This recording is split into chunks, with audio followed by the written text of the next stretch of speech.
Ces dernières années, le Maroc fait un boulot remarquable pour convaincre ses binationaux. On parle ici d'un vrai plan de recrutement bien organisé qui commence jeune dès les premières sélections. Et résultat, ils finissent quasiment tous par choisir le Maroc. Et justement, aujourd'hui, je vais vous parler de ces talents très prometteurs qui n'ont pas encore fait leur choix, mais qui pourraient clairement renforcer la sélection marocaine.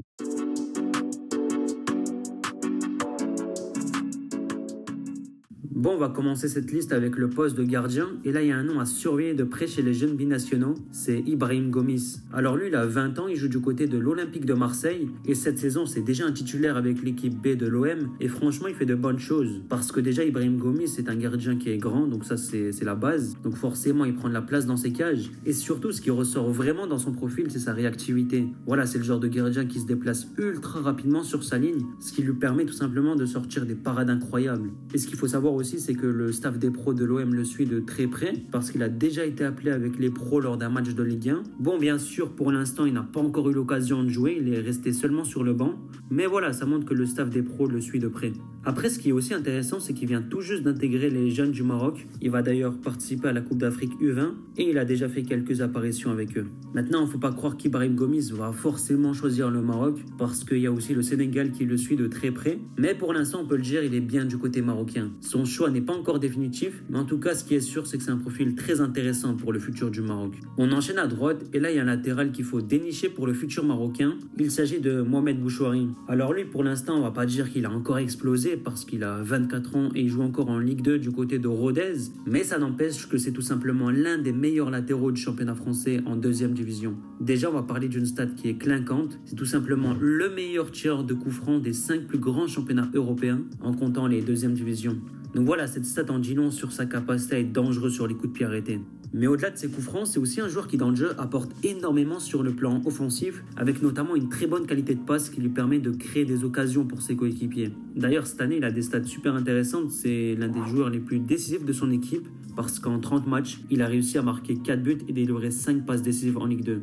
Franchement, pour un latéral / piston droit, il a des stats super intéressantes. Alors Mohamed Bouchouari, dans son parcours international, il n'a connu aucune sélection avec le Maroc. Il a toujours été avec les sélections de jeunes de la Belgique. Là, il a 24 ans et il commence vraiment à s'imposer comme un grand talent à son poste. Mais bon, on va pas raconter des salades, ce sera pas aujourd'hui ou demain qu'on le verra avec la sélection marocaine. Mais pourquoi pas dans 2 ou 3 ans, s'il arrive à franchir des caps, le voir un jour intégrer les Lions d'Atlas. On enchaîne au poste de défenseur central chez les binationaux marocains. Et là, il y a un profil assez intéressant, c'est Farouk Limouri.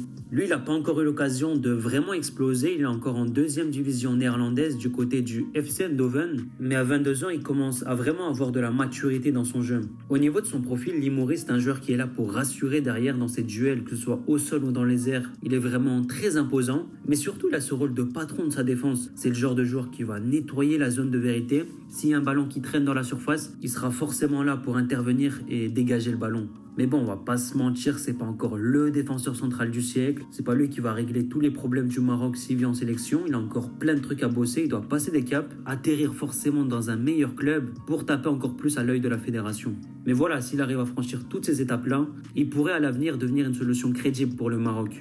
Ok, on enchaîne avec un deuxième défenseur central chez les binationaux marocains. Et là, on va parler de Julien Mesbahi. Alors, Julien, il joue du côté du FC Twente aux Pays-Bas. Et lui, il a longtemps été considéré comme l'un des plus prometteurs de sa génération dans son pays. Il a d'ailleurs connu vraiment beaucoup de sélections, notamment chez les U16, les U17 et même les U18. Mais là, tout récemment, en mars, il a décidé de tenter une nouvelle expérience, cette fois-ci avec le Maroc. Il va lui aussi participer à la Coupe d'Afrique U20. Mais voilà, son choix définitif n'est pas encore fait. Mais pour l'instant, ça semble être sur la bonne voie.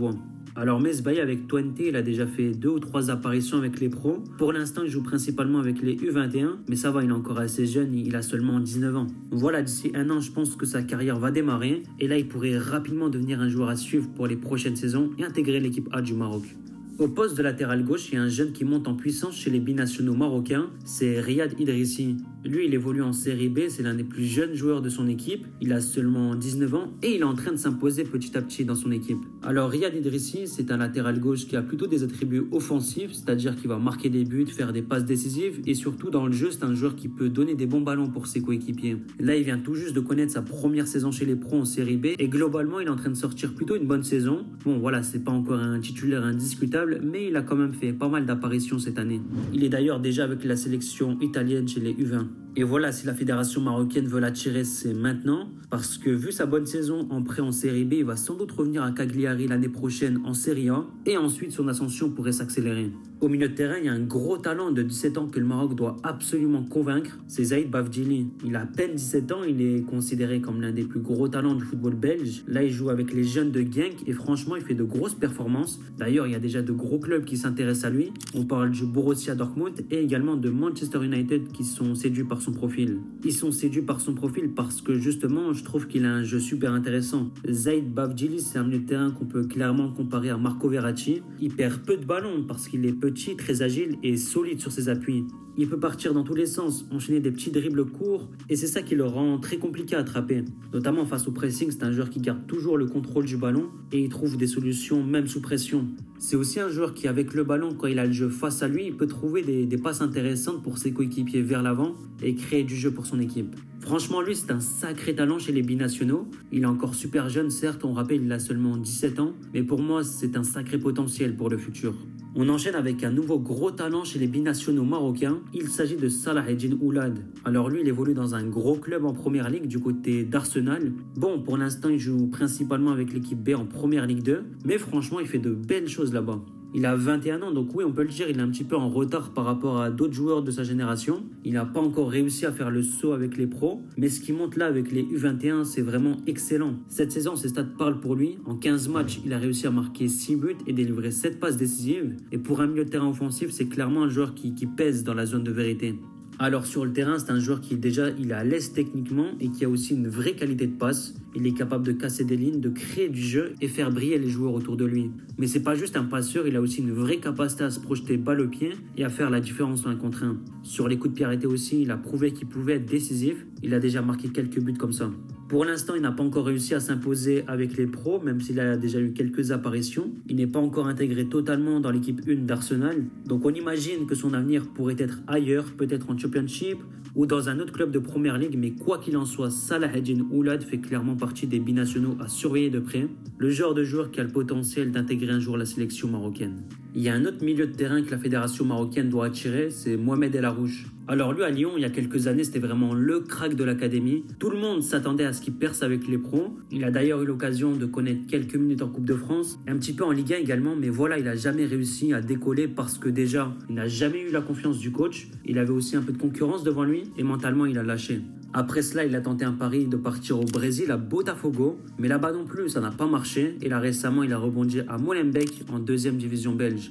Et franchement, depuis qu'il rejoue, il rappelle à tout le monde pourquoi c'était lui le crack de l'OL. Techniquement, il est au-dessus du lot, il a une touche de balle, franchement c'est fluide, c'est classe. Il peut dribbler, créer, jouer simple aussi. Il a vraiment ce côté artiste qui le rend beau à voir jouer. Maintenant là, il doit enchaîner les matchs, retrouver du rythme et de la confiance. Et si ça suit, ça pourrait redevenir très sérieux. Donc oui, c'est clairement un talent à aller chercher maintenant, parce que s'il retrouve son vrai niveau, il pourrait clairement taper à la porte de la sélection marocaine. Ok, maintenant on va passer aux attaquants. Et d'abord là, on va parler de Sami Waïssa. Il a 20 ans, il joue en Eurodivisie et franchement, il sort une très belle saison. Il a joué 28 matchs pour 6 buts. Voilà, c'est pas des stats monstrueuses, mais surtout dans le jeu, c'est un joueur qui sort du lot. Waïssa, c'est vraiment un joueur qui sait dynamiser l'attaque. Il a un pied gauche très soyeux, une vraie qualité technique. Il peut casser des lignes avec ses passes, trouver des partenaires dans la profondeur. Mais c'est pas juste un bon passeur, il a aussi une capacité à provoquer, à dribbler et à créer du danger à lui tout seul. Et comme on l'a dit, il sait aussi finir ses propres actions. Il a réussi à marquer 6 buts cette année, c'est plutôt intéressant. Donc voilà, il a un profil assez hybride entre ailier et milieu de terrain offensif. Et c'est vraiment un joueur qui est complet, créatif et percutant.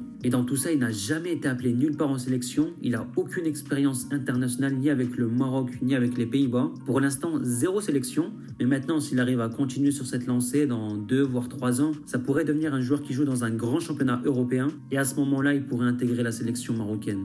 Il y a un autre ailier avec un profil super prometteur qui est intéressant à surveiller pour l'avenir du Maroc, c'est Ayoub Oukfir. Lui aussi, c'est un binational qui vient des Pays-Bas et pour l'instant, il joue avec les U19 néerlandais. En club, il joue du côté du Sparta Rotterdam, c'est pas encore un titulaire indiscutable, c'est normal, il n'a que 19 ans pour l'instant. Mais pour le peu qu'on l'a vu sur les terrains en Eurodivisie, eh bien en 6 apparitions, il a été plutôt intéressant parce qu'il a délivré 2 passes décisives.